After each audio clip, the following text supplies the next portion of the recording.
জিরেটা একটু পরে দেবো, এটা একটু ভাজা হয়ে যাক তারপরে দেবো। এদিকে আবার বেরেস্তা ভাজা হচ্ছে।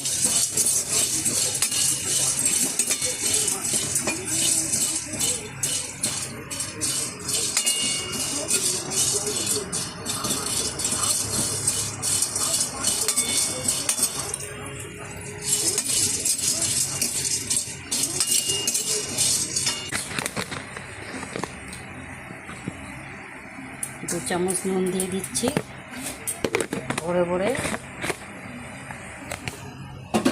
এবার 150 গ্রাম দই দিয়ে দিচ্ছি।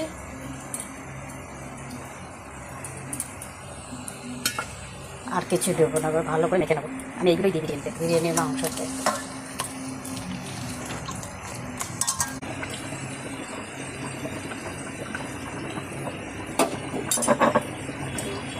আচ্ছা, মিঠা আতর দিয়ে দিলাম 10 কেজি। আলু দিয়ে দিলাম মাংসের মধ্যে, সব কিছু মশলা টশলা সব ঢুকবে, খুব ভালো লাগে আলুটা খেতে।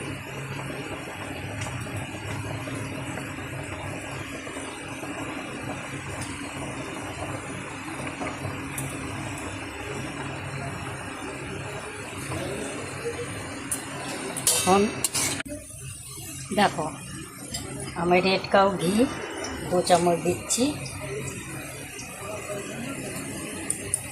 দিলে ভালো আসে মাংসতে স্বাদ হয়। 2 3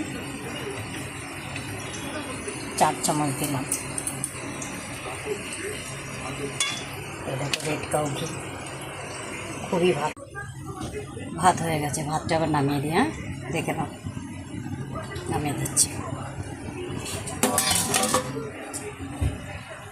মার গেলে নি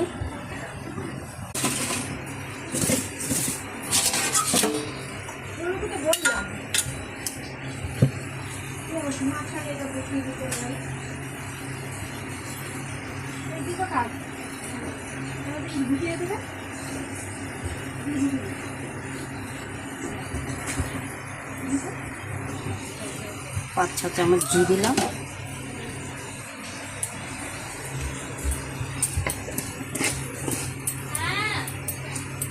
ঘি দিলাম।